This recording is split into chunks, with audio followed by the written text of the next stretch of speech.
During the Christmas season, the Light the World initiative invited others to serve in ways like Jesus served. In all, the videos produced in 33 languages were watched in nearly 200 countries and viewed nearly 83 million times. It was engaging because people were invited to do simple things that helped them realize the true meaning of Christmas. This campaign was truly international in its reach and in its scope. And it lent itself to being customized in different areas of the world, in Asia, in Africa, to meet the needs of those people. The central focus of this campaign was to share the light and the love of the Savior in simple, meaningful ways with those who are immediately around us. Our hope was that people would not simply learn more about the Savior, but they'd learn about him by doing what he did. 25 ways in 25 days. If people responded to that invitation, they learned about him. It was focused on the Savior of the world, who is the truth. And I think people all over the world resonated with that truth. And it had a particular resonance with young children. I would hope that what we've learned through this initiative as we've responded and learned about his example, that we'll be as engaged in serving in June as we are in December.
On a winter night in 1951, young Bishop Monson responded to a knock at his door.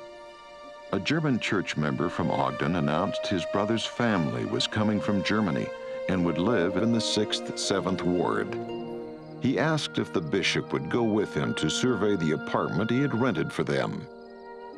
On their way, the visitor, Carl Gertler, told Bishop Monson that he had not seen his brother Hans for many years. Arriving at the corner of 4th South and 2nd West, the two ascended a staircase. "It isn't much," Brother Gertler said, "but it's more than they've had in Germany." As Bishop Monson surveyed the cold, uninviting apartment, he recalls, "I was heartsick. I thought, what a dismal welcome for a family that has endured so much." Tom did not sleep well that night. The next morning, in Ward Welfare Committee meeting, one of his counselors asked, "Bishop, is something wrong?" And I told the committee members of my experience. It was as though the Spirit of the Lord just enveloped us. And they said, "What can we do about that, Bishop?" Edward Eardley, the group leader of the high priest, spoke up and said, "I'm a master electrician and have 3 helpers. We'd like to rewire that place.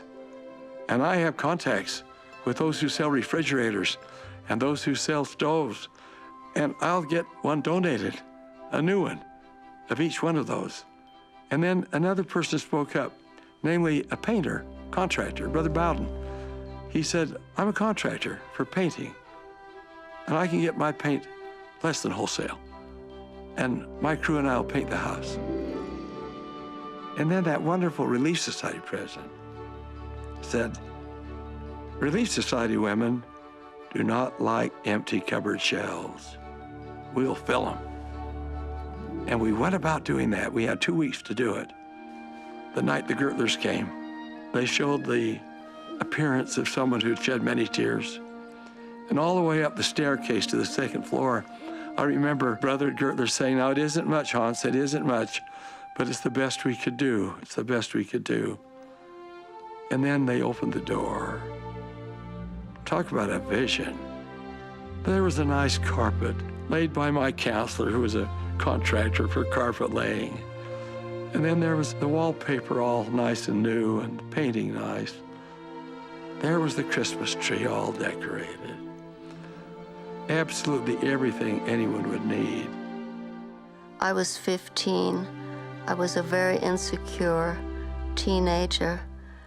We had not had a real home since before the war, when our apartment building was bombed. So we always had to double up with other families. And to walk into an apartment and to know it would be ours was just beyond comprehension to us. It was like a shock. I couldn't believe it. He put the key in front of me and said, "You are in your own apartment." As we left, and our little band who'd done all this work came out onto the street, they were silent, and they said, "Why is it that this will be the best Christmas we've ever experienced?" I said, "Do you remember the final verse of Little Town of Bethlehem? No ear may hear his coming, but in this world of sin, where meek souls will receive him yet, the dear Christ enters in." He entered into the apartment. He entered into the lives of all who were part of that experience.